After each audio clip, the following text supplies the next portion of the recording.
They euthanized him while I was in the hospital. The words came out of my son-in-law Enrique's mouth with a coldness that froze my blood. My Simón, my little gray cat, the one I'd cared for through renal failure for 8 years, was gone. My knees gave out and I grabbed the side table to steady myself. The ceramic bowl I always kept filled with his special food was tucked away in a cupboard. His favorite blanket had vanished.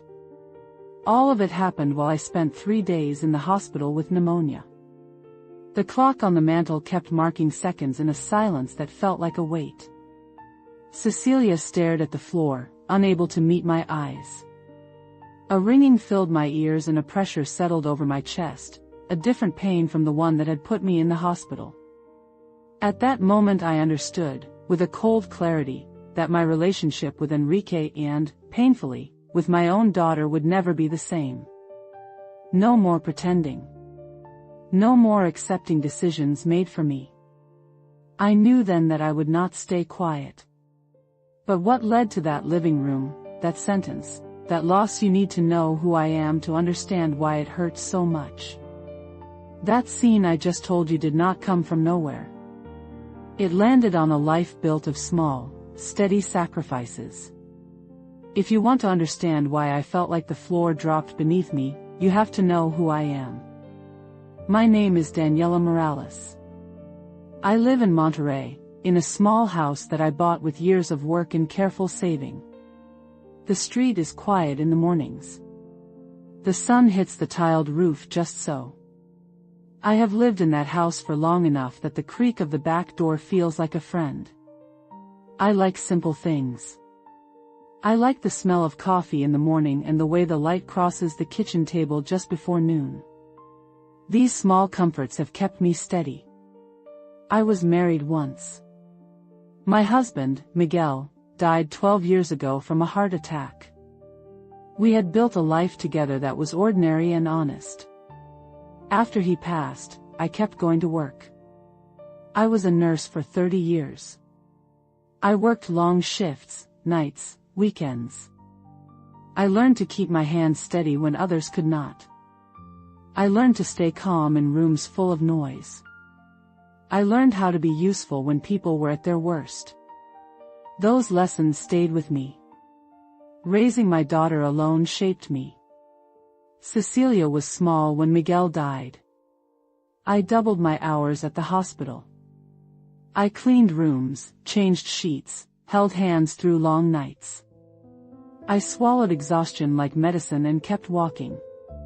There were meals eaten standing up, exams paid for with overtime checks, winters when I patched shoes rather than buy new ones. I tell you these things not to complain, but because they explain the code I live by. Family is sacred, respect is not negotiable. I never liked conflict. I have always tried to talk, to explain, to find middle ground. But years of caring for patients taught me another truth. Sometimes silence is not virtue. Sometimes silence becomes consent. And those moments when silence became consent taught me the hard skill of setting a boundary. When a patient refuses treatment, we document it. When a family member oversteps, we say no. Life taught me that clarity is an act of care. So when Simón came into my life, he was more than a pet. He was company. He was a quiet presence that became a rhythm. The vet said he might not last a year after his diagnosis of renal failure.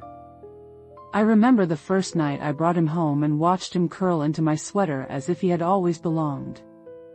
I promised him medication, patience, the small tasks that make a life tolerable. 8 years later, those promises had weight. They were the measure of who I had become. People ask why I invested so much in a cat. They look at the costs and ask where the line is. For me, it was never about money alone. It was about mutual dependence. After Miguel passed, the house was quiet. Simón would sit on the windowsill and watch the street. He learned my routines. He would wait for me in the kitchen when I came home from the night shift. When I felt lonely, He put his head against my knee without asking anything of me but attention. Those little acts were everything. We did what needed to be done. Medication at precise times. The special diet the vet recommended, the kind of food that costs more but keeps kidneys calmer. Trips to the clinic. I learned how to read lab reports on my own. I kept a notebook where I logged his appetite, his weight, the color of his urine. I am a nurse, patterns matter. I saw the rhythm of his life and I protected it. My finances were modest. I had a pension now, a small account I managed carefully. There were months when unexpected expenses piled up and I counted pesos over a cup of tea. I paid for Simón's medicines by trimming elsewhere. I skipped new shoes. I delayed small pleasures. But I never thought of it as sacrifice. I thought of it as mutual care. I thought of it as honoring a promise. Living in Monterrey shaped daily life. The neighborhood has short blocks, neighbors who nod in passing, the corner store where the young man knows my order. My routine is tidy. I keep my keys on a hook by the door. My medallion with Miguel's photo hangs under my shirt like a small pulse. I prepare my pills every Sunday, in little labeled boxes. I check the food in the pantry and the cat carrier by the closet. These are small acts of control in a world that often feels disordered. When Cecilia and Enrique moved to a bigger house 3 years ago, I was happy. They wanted space for their children. I wanted them to have room to grow. We ate together on Sundays for a long time. I would arrive early and help set the table. I would bring the cloth I had embroidered for their wedding. Those afternoons smelled of simmering pot roast and freshly cut cilantro. The children ran in the yard. It felt like the family I had worked to keep. But the moves and the houses changed the dynamics. Their new house had a different rhythm. There were new priorities. I began to notice small shifts. Little comments. A look at my medicine bag. A question about costs. I tried to let it pass, to believe it was worry, not judgment. Maybe some of those moments were just their way of trying to help. I wanted to trust them. I wanted to believe they loved me. I remember the Sunday before I went to the hospital. I packed Simón's medicines into my bag with the same ritual, a small tin of pills, a syringe for liquids, a folded wet towel. My hands moved with habit. I felt the weight of the bottle and the faint smell of tuna on my fingers. Then Cecilia said, softly, "Mom, we think maybe it's time to think about what's best for Simón." She sat on the edge of the couch, hands clasped, voice low in that way she uses when she has to tell me bad news. My chest tightened. I put the bag down and looked at her. "He's stable," I said. "Dr. Rivera says with his medication he can have a quality life." "He's costing a lot, Mom," Enrique said, and the tone cut deeper than the words. "You're not young anymore." There was a pause. The kitchen clock ticked loudly. I felt as if someone had turned the temperature down and the room had become thin. In that pause I hugged Simón a little harder when he wound between my legs. I felt his heart against my palms. I stayed calm. I always stay calm. I have spent my life steadying others. But in that moment something shifted. A doubt started to live at the edge of my mind like a fly that won't leave. Later that week, in the pharmacy, the woman at the counter looked at me with sympathy and said, "Your son-in-law came by last week asking if there were cheaper alternatives for this medicine." Her voice was small. Her eyes flicked to the doorway. "Did he say anything specific?" I asked. My voice sounded like it belonged to someone else. "Just that he wanted to help with the costs," she said, and smiled in a way that would usually be comforting. But the smile landed on my skin like a cold plate. I walked home with the tin of pills. Thank you for being here. If you choose to comment, where are you listening from? I tucked that small plea away and went back to my paperwork. The neighborhood was the same. The corner dog barked on schedule. The light came through the kitchen window in the afternoons in the same way it always had. But inside me, the soft line between endurance and action had shifted. My relationship with trust had always been practical. In the hospital, you trust your colleagues with lives. You trust the charts, the lab reports, the hands that hand you instruments. Trust is given and revoked based on consistency. When someone acts in a way that breaks that consistency, you change course. I have applied that same logic to my family, even when it hurts. When my husband died, I kept the curtains the same because small sameness steadied me. When Simón arrived, he found his place on the sill and kept it like a watch. When my daughter and her family grew and moved, it felt right to share Sunday dinners. But when someone crosses the line into taking things for granted, into deciding for you instead of with you, it becomes necessary to respond. So I began to plan. Not out of vengeance. Not out of a desire to punish. But out of a desire to assert that my life and my choices still belong to me. I organized my receipts, photocopied vet records, made a list of dates when medicines had been refilled, and kept a ledger of expenses. I spoke with the pharmacist and asked for a written note about who had inquired. I asked Dr. Rivera for a succinct summary of Simón's status. Each paper I collected was a small light cutting through the fog. Do not mistake my patience for weakness. Patience is a form of power when it is chosen. If you look at the pattern of my life, the nights at the hospital, the mornings with coffee, the care I gave to a small creature, you'll see why taking action felt inevitable. There are moments in life when what we have held silently must be said aloud. The moment when Enrique said, "They euthanized him while I was in the hospital," forced that moment, but the build-up had been years. I tell you this so you will understand the cost of small betrayals. The weight of them is not lightened by time. The betrayal of trust is a particular kind of theft. It takes something that is not belongings but belonging. It takes the right to decide what is kept and what is given away. The door image kept coming back to me during those weeks. A door left ajar.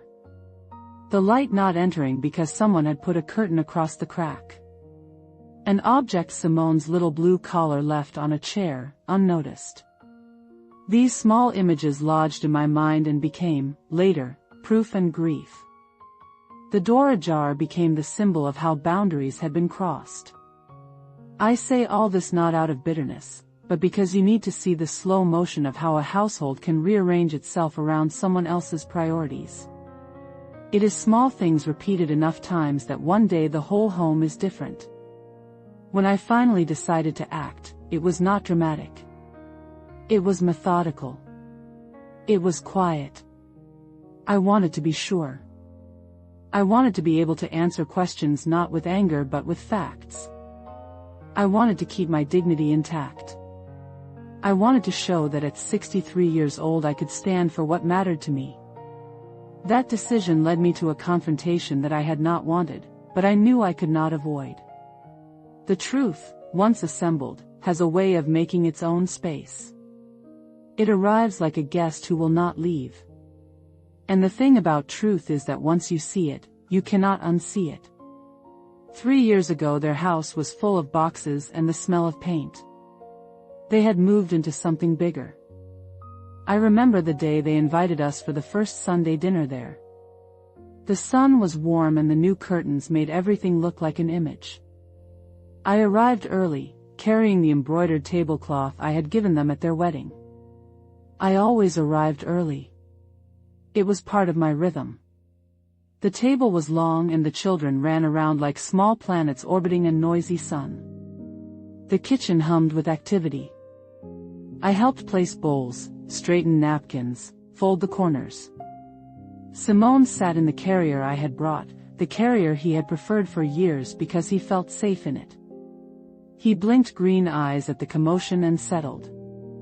I washed my hands, bent down, and kissed the top of his head. He purred against my cheek like a soft engine. We ate with the cloth I had embroidered. The roast steam smelled of cumin and garlic. Little Daniel spilled juice on his sleeve and his mother laughed, patting his back. For a while, everything felt ordinary and warm. I thought that was the life I'd built, full of these small rituals. Enrique sometimes made a joke about my spending.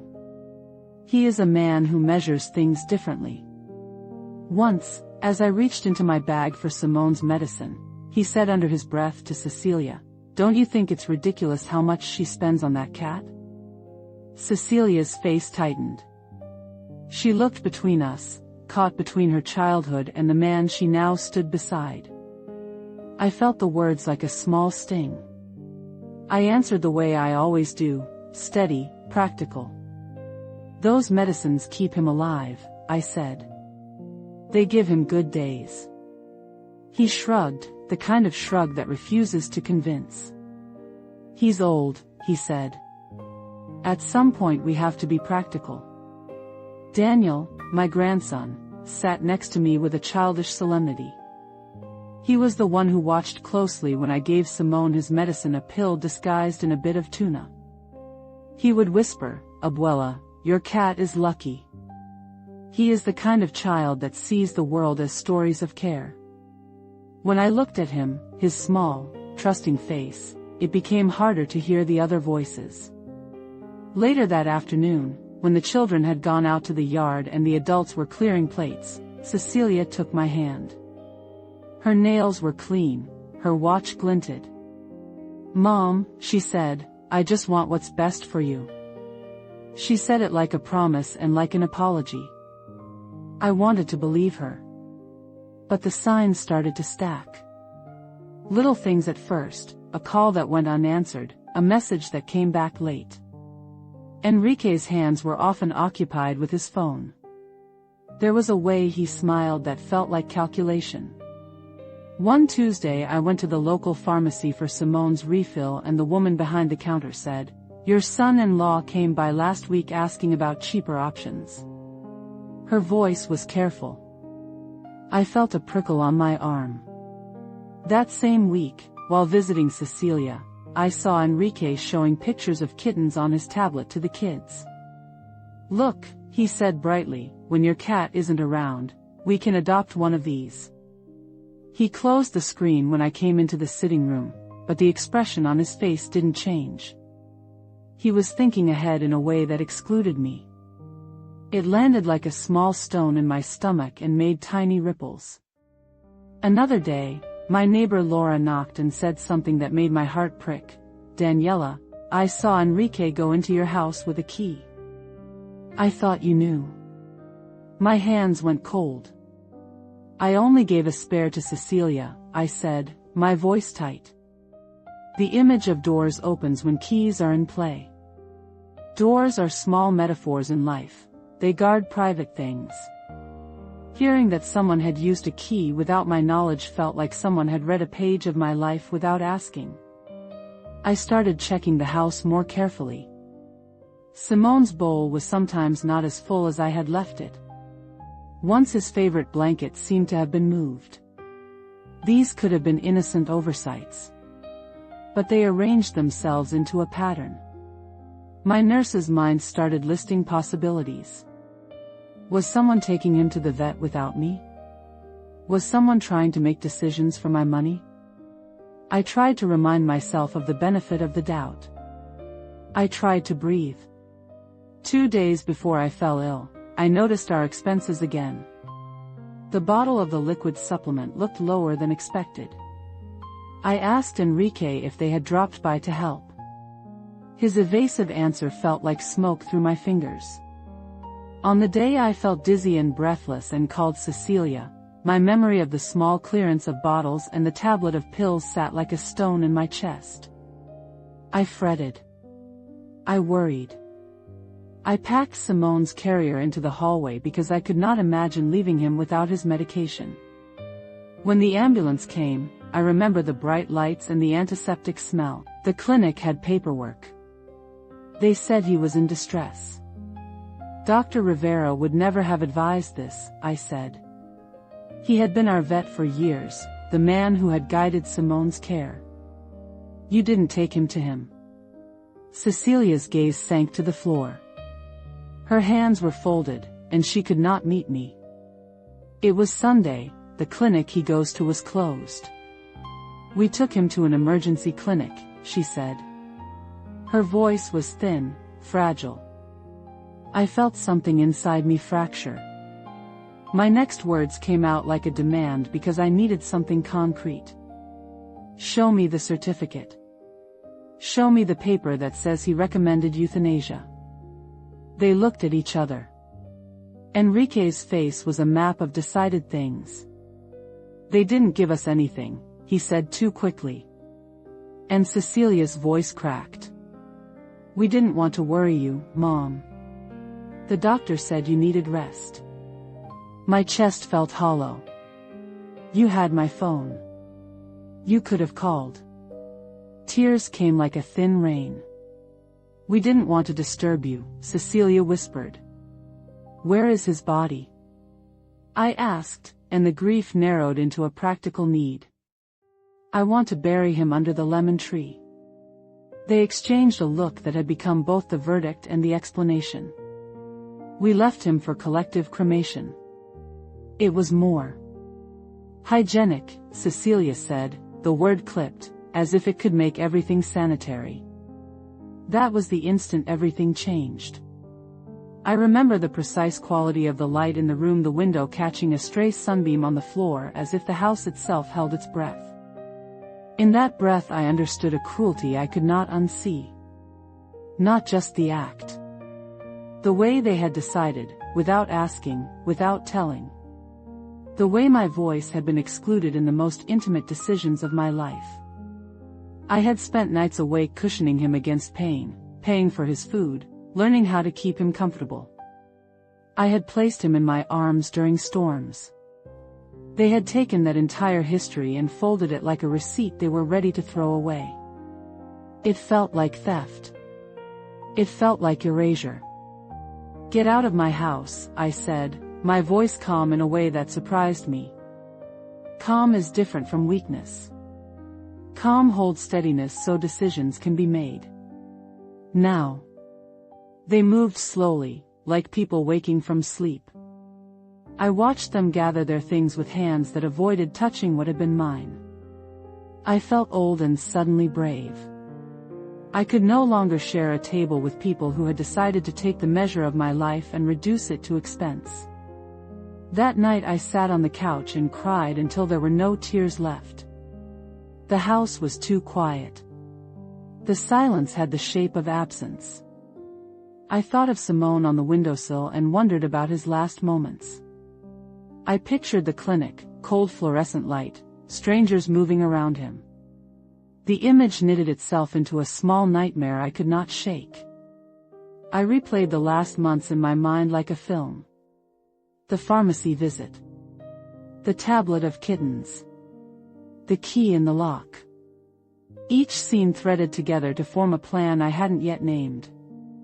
The plan had been carried out with a kind of bureaucratic efficiency that made me dizzy. Someone had forged my signature. Someone had lied. Someone had decided. I remember clinging to a small object, Simón's blue collar, and feeling its thread burn my fingers. It sat on the table like a mute witness. The collar became more than leather and a tag. It was proof that someone had taken what I loved and decided its fate. That collar was the first object of evidence I held before I knew what I would do. By morning I had stopped being solely a grieving owner. Grief did not leave me, it was a companion. But grief and resolve can occupy the same room. When you have spent a life tending to others, you understand the necessity of process. You gather facts. You do not let your feelings make messy work for a later reckoning. So I started to collect.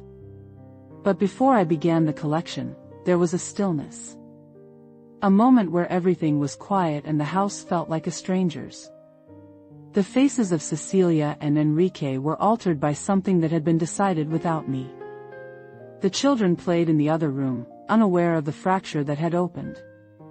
The ordinary had become a territory marked by someone else's voice. I did not yet know how the end would be written. I only knew I could not remain the person who let decisions be made for her. I would not be left out of the room where my life was negotiated. The next steps were narrowing, like the lens on a camera, bringing into focus the outline of what I had to do. And in that narrowing, I found something that felt like a boundary being put down. It was not revenge. It was a claim. I was ready to name it. The small signs began like tremors under the floor. A misplaced bowl.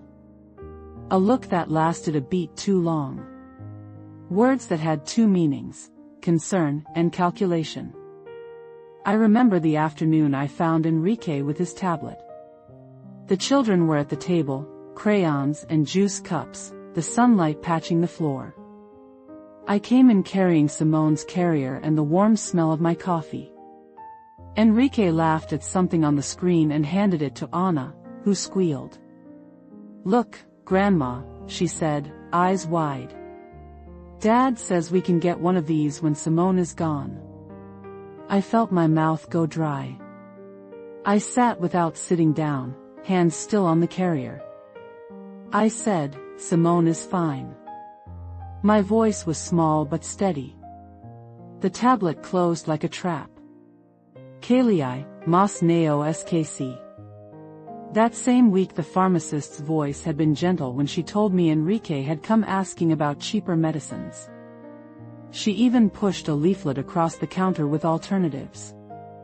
Her eyes were sorry, like someone who had watched a private scene in public. "He said he wanted to help," she told me. Her fingers smoothed the leaflet as if trying to erase the words. I kept the leaflet in my bag for a day and then put it in the drawer with Simon's records. It was a tiny thing, a scrap of paper, and yet it had weight. Every scrap of paper became a proof, I thought. Every small thing that did not belong to me became a clue. Another night, Laura from next door knocked. The porch light yellowed the corridor where she stood. She held a paper cup of coffee and avoided my eyes. "Daniela, I saw Enrique come into your house with a key," she said. The words landed like a hand on my chest. "Did I give him a key?" I asked, slow. Only Cecilia had a key, for emergencies. I breathed the porch air, tasted metal. "No, I thought you knew," Laura admitted. Her heels tapped a nervous rhythm on the tile. "He didn't stay long." I pictured the back door, the hook with my keys, the spare copy hidden under the plant pot for Cecilia. The image of a door opening quietly at my back filled me with a cold I could not shake. They were small things. Everyday things. Keys, tablets, leaflets. Each one almost innocent. But when they stacked, they made a shape. A shape that spelled out a plan. I started watching the edges of my life the way I had once watched a cardiac monitor for patterns, for abnormal peaks. I tested the pattern. I counted pills. I checked the food tin. I found Simon's favorite blanket shifted, the carrier placed in an unusual spot. Each tiny alteration felt like someone had moved the furniture of my memories. "Kalei, mas neo skc." At Sunday dinners things stayed polite. The table still had the embroidered cloth I had given them. The kids laughed. Cecilia smiled like a mother protecting the rhythm of her household. But when conversation thinned, I noticed the small calculations behind smiles. The way envelopes were talked about as investments in the children's future. The way Enrique's hand rested on his phone, like a second pulse. I tried to speak once, softly, like asking a nurse for vitals.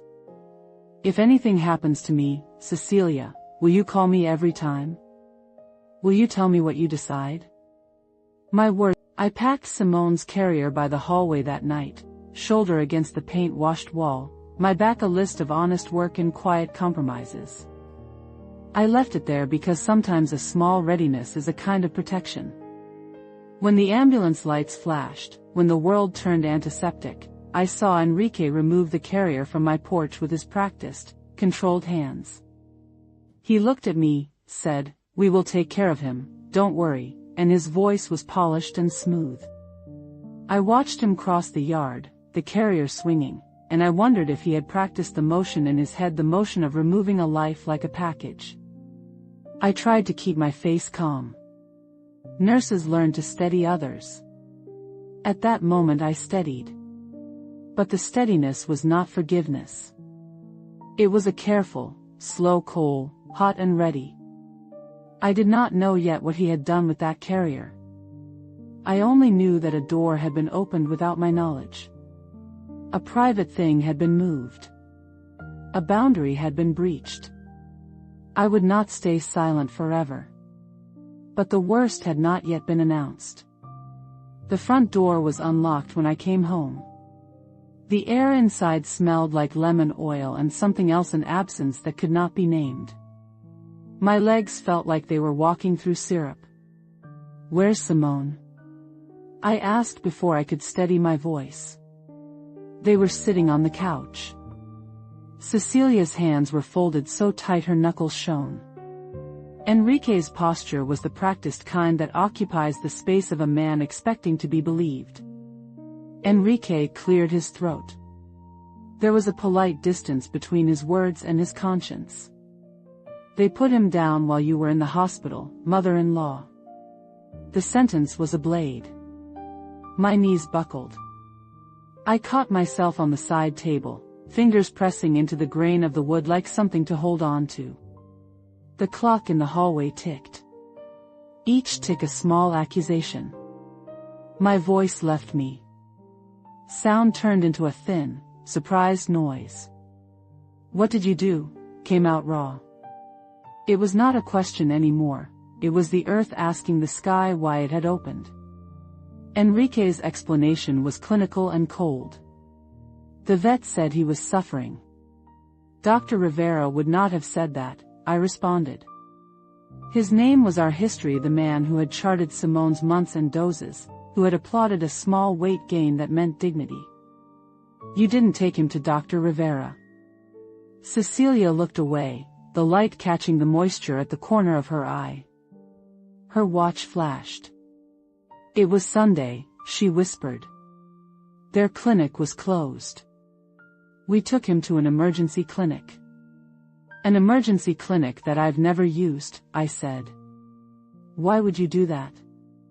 Why not call me?" "I had my phone." "It was to spare you worry," Cecilia said. Her voice was small and brittle. She sounded like someone who had practiced being brave and still could not hold the weight. "Show me the paperwork," I demanded. I needed facts because facts are the scaffolding for truth. Emotions were a fog, I needed the map. They looked at each other. Enrique's face tightened, eyes flitting to the floor. "They didn't give us anything," he said. "Too quick. Too neat. Too rehearsed. No paperwork. No certificate. Where is the body?" The request was not for sentiment, it was a practical need. I wanted to bury him under the lemon tree as I had promised in a half-joke last summer when he had fallen asleep on the sill. "He was left for communal cremation," Cecilia said. The words sounded carefully chosen, like someone wrapping a harsh truth in soft cloth. It was more hygienic. Hygienic. The word crashed against my ribs. 8 years of small acts, of nights awake, of medicine given by hand and conversations spoken into the dark, reduced to something hygienic. I felt, at that point, more than grief. I felt erased. I remember the precise image of that living room, the sunlight cutting a line across the rug, the photo of Miguel half hidden on the mantel, my coffee cooling in a cup beside the other. The house held its breath with me. The quiet that followed Enrique's words was loud. I asked for one small thing, proof that this had been necessary.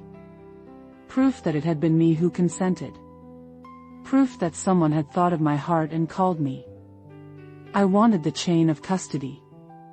I wanted the paperwork. There was a pause. The kind of pause that carries meaning. Cecilia covered her mouth with her hand. They said you needed rest, she said. It was not quite an apology. It was a shield. My throat tightened until I could hardly swallow. The nurse in me, the one who had learned to ask for consent forms and signatures and to respect a person's autonomy, felt betrayed. Not because a life had ended. Because it had been taken without my knowledge and with my authority forged in ink. Then Enrique said a detail that seared with possible motive. We thought about your money. We thought about the costs. My fingers closed on the edge of the table. I had counted pesos, yes. I had made choices. I had delayed shoes, fixed a roof myself, taken on extra shifts. But every peso was a measure of where my loyalty lay with the life that warmed my lap. For them, it seems, those pesos were numbers to be conserved, to be redirected, to be tallied. At that moment something inside me switched from shock to method. I had been a nurse for 30 years. I knew how to turn a chaotic room into a chart you could read. I had always gathered facts before acting. So I started then, right there in the living room with my breath hitching, to form the steps in my head. Give me the documents, I said again. Give me anything you have. They did not have anything to hand over. Their silence was full. I took another step. Then we will get them. The first thing I did was to call the clinic Enrique claimed to have used. The woman on the line asked for details, then took a breath. I remember the case, she said slowly. A man brought a gray cat in for euthanasia last Sunday. He presented a signed authorization. My pulse stuttered. Who signed it? Daniela Morales, she said. My name on paper where I had never put it. A signature that looked like mine, but that I had not made. My hand grew cold. I asked for a copy. They said they would mail it. They did. When it came, my eyes traced the slanted letters of forgery, obvious to anyone who writes a name as often as I had. The tilt was off.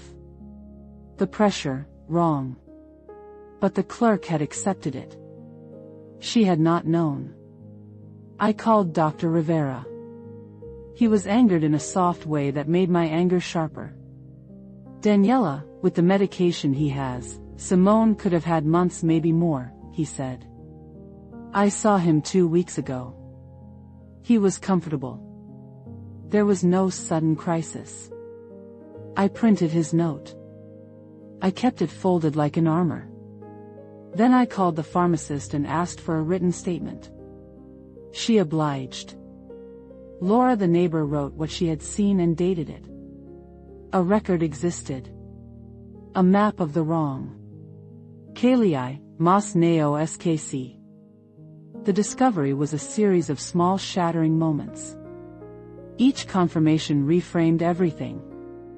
Enrique had come to the pharmacy. He had entered my house with an extra key. He had gone to a clinic and presented a forged signature. He had convinced my daughter, or at least convinced her to look away when decisive action was needed. He had chosen practical over permission. I sat with the documents spread across my kitchen table like a coroner's report for a life I had held. The blue collar lay there too, its leather frayed where Simón had rubbed it. A mute witness. My hands trembled as I held it. The collar smelled of him, of window sills and tuna. I pressed it to my cheek and felt something burn that was not physical. I had been robbed of the ability to say goodbye. I had been robbed of the right to decide. When they left that day, they took with them the rhythm we had had. I remember because you always asked about the taste. She read back the date when Enrique had purchased it. She wrote me a short statement and signed it with her full name. I wrote everything into my notebook. Date. Time. Who said what. The nurse in me made lists, like rounds. The lists calmed me. The lists also became the skeleton of a case. Next, I went to Dr. Rivera. He met me in his office, coat still slightly smelling of sterilizer and coffee. Daniela, he said before I spoke, I'm so sorry. His face tightened in the way of someone who sees how someone else's life has been altered by carelessness and cruelty. He wrote a concise report, last consultation, diagnosis, prognosis with treatment adhered to, and a professional opinion that euthanasia at that time was not indicated. He underlined words like stable and manageable.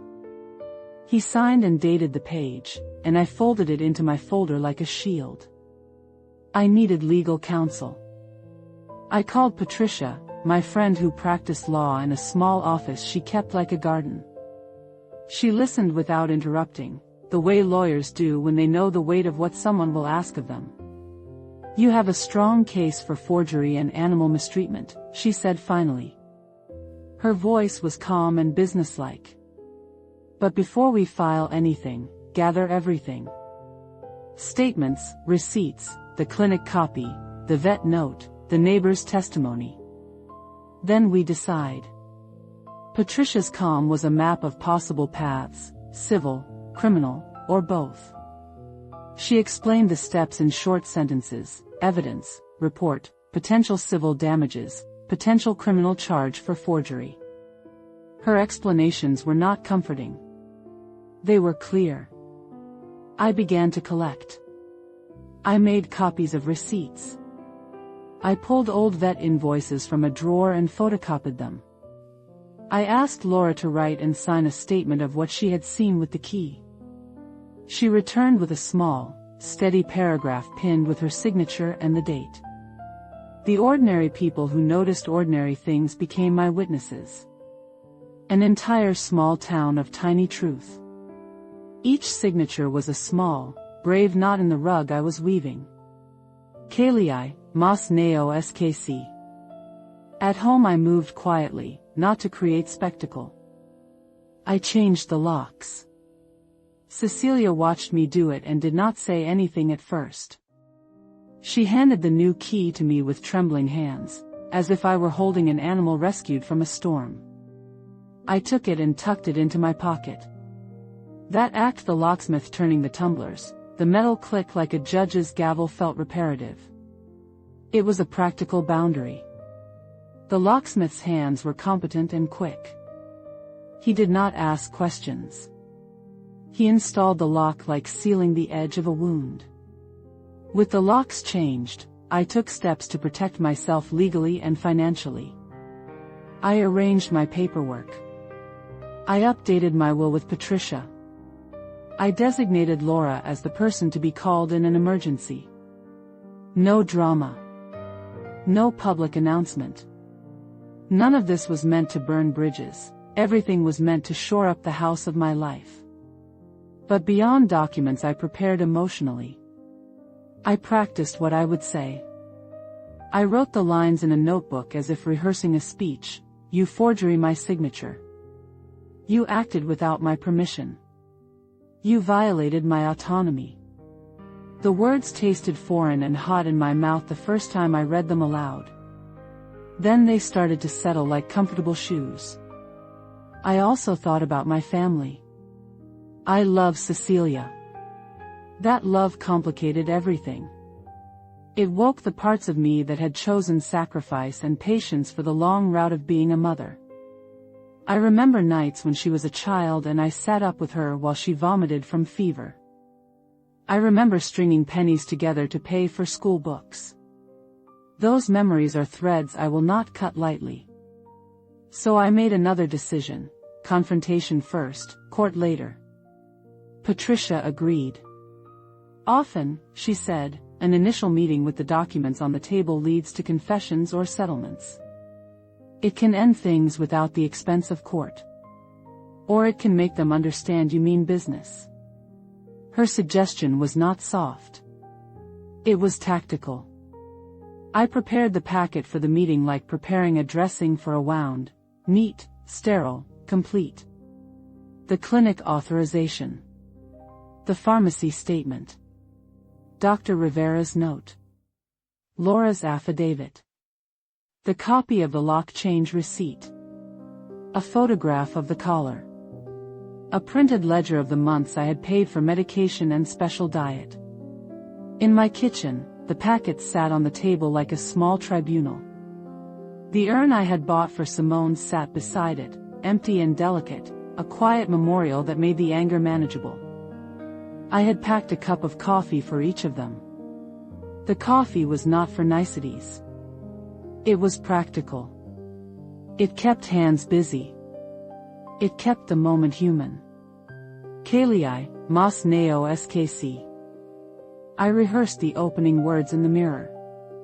Not to be theatrical, but to make sure I could say them steady. I have gathered facts, I would say. I will give you a chance to tell the truth. The phrasing was deliberate. It allowed a path out for them, but it also fixed a boundary. Then I called and set the meeting. I told them to come alone, no children, no drama. Saturday morning. My living room. The tone of my request felt like a challenge in the air between us. They arrived on time.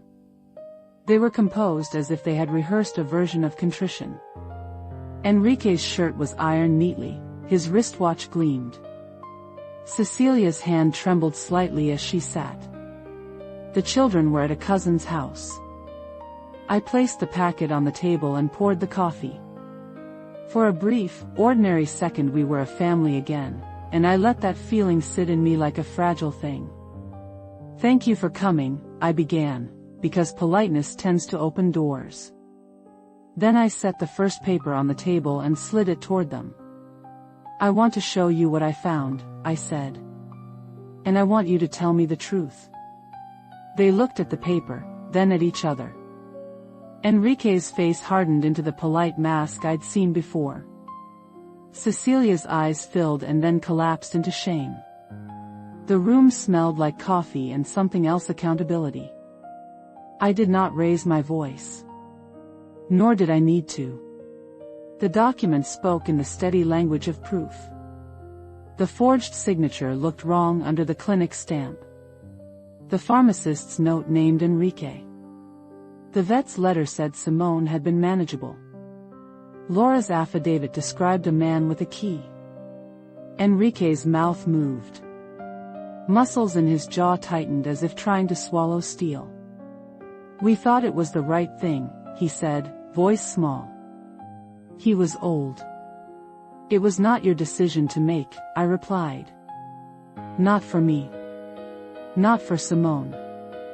My words were short, precise. They were the scalpel and the bandage both. Cecilia cried then, a soft and embarrassed sound, and I felt the ache of her torn between loyalty and fear. I have forgiven in my life, many times. Forgiveness is not the absence of consequence. Sometimes it is the decision to change the terms of a relationship. I set 2 conditions that day. 1, a candid admission. 2, that from that day forward, no decision about my health, my home, or my pets would be made without my express consent. If they wanted to repair the breach, they would do it with transparency and a willingness to rebuild boundaries. They hesitated, then Cecilia spoke haltingly. He convinced me, she said. Said he would handle it. Enrique's eyes flicked to the table as if the papers themselves had weight. I didn't mean for it to hurt you, he said. Apologies came. They always do, when the consequences are real. But an apology cannot return a life. An apology cannot unforge a signature. An apology cannot bury a pet in a garden. Apologies are words. I had papers. I knew the Depois fui a da clínica onde tinham recebido Simón, a recepcionista abriu uma gaveta e me deu uma fotocópia. Lá estava a minha assinatura inclinada, com preseo diferente a minha voz escrita e trida. O papel parecia frio nas minhas mãos. Falei com o Dr. Rivera no consultório.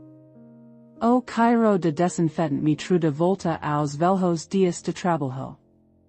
Ele alhu para mim e, sem rodeos, escrevo o que eu precisava, data, estado clínico, prognóstico, e a phrase que me deu força, neo havia indicação para eutanasia naquele momento. Guardiai o relatorio como se fosse escudo. Caliai, mas neo esqueci. Passei horas digitalizando documentos. Clique. Clique. O scanner repetia ritmo que acalmava a minha cabeça. Tirei fotos do collar azul de Simón, do rótulo do remédio, de recibos antigos. Fiz cópias e levei algumas ao cartório para reconhecimento de firma neo para falsificar nada, mas para que ninguém pudesse dizer que tudo era mentira. Anotei nomes, datas, horários. Transformei lembranças em provas, transformas em ordem. Procurei Patricia. Sentemos em sala com a janela aberta e a cidade lá fora como rumor. Ela lu tudo com a calma seca dos que vim o mundo com olhos legais. Falsificaco da assinatura e maus tratos, diz ela, curto. Explico os passos, notificar, formalizar quaixa, possibilidade de caos civil. Como funciona uma perícia grafotecnica? Neo era questo de vontade, era de metodo. Eu absorvi cada palavra como hinos de pleno. Mudei as fechaduras. O barulho do chuveiro trabalhando foi quase alivio. Pequenas marteladas, a ferramenta encasando, o clique final. Tranquei a casa com o gesto de quem sila capitulo. Cecilia observo, com os olhos malhados. Entreguei as chaves de volta apenas quando exigido. A sensação do metal novo na minha mão foi reparadora. Preparei envelope com tudo, cópia da assinatura falsificada, relatórios, declaracos, recibos, a nota do cartório, a lista de testemunhas. Coloquia ana vazia ao lado, precisava que a cena ficasse visível, que o vazio tivesse corpo. Escrevi uma nota curta para eles, venom sozinhos.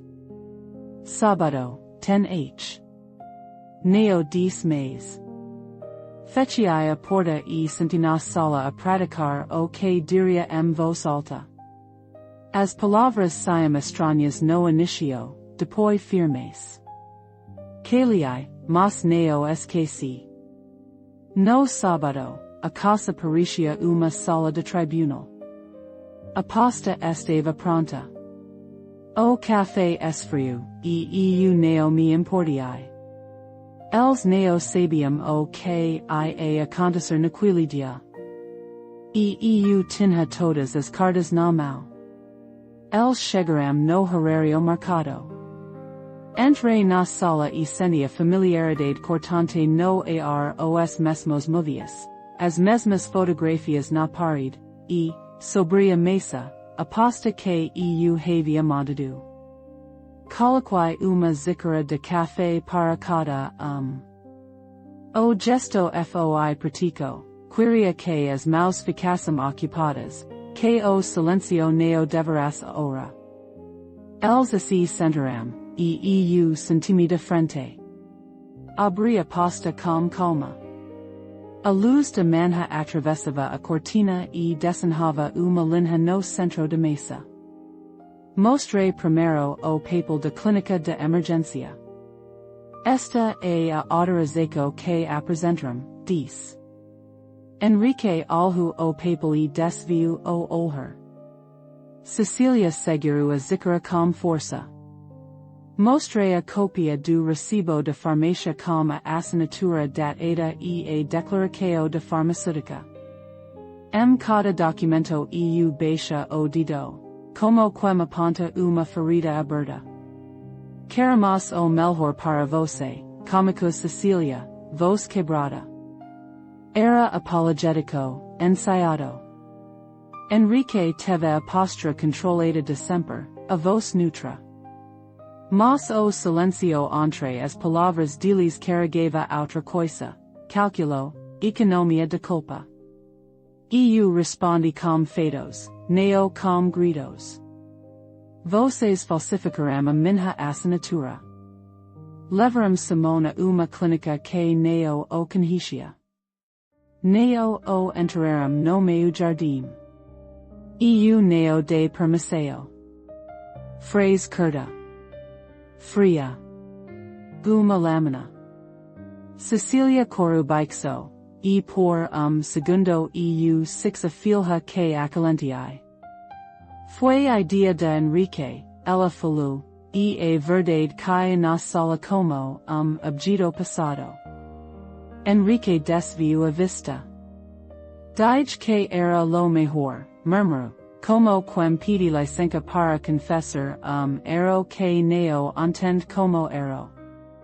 Ele tentou explicar com números, com provisos de gasto, com futuro financeiro hipotético. As justificativas sova menores do que a falta. Pedi duas coisas simples, admissão clara e devoluco do controle sobre minha casa. Quero que admitam lo que hicieron, sin excusas, disse. Y quiero mis lives.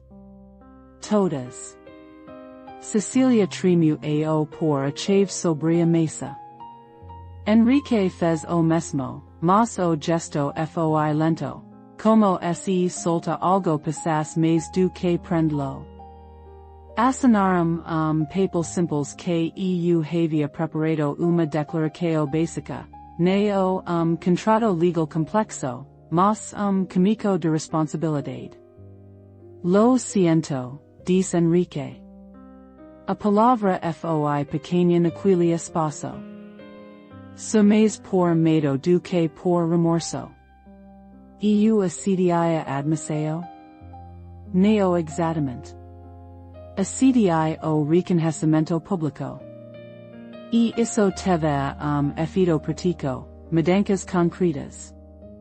Mudei a senha dos bancos, atualizei o testamento com Patricia, dixei claro quem poderia entrar na minha casa na minha ausência.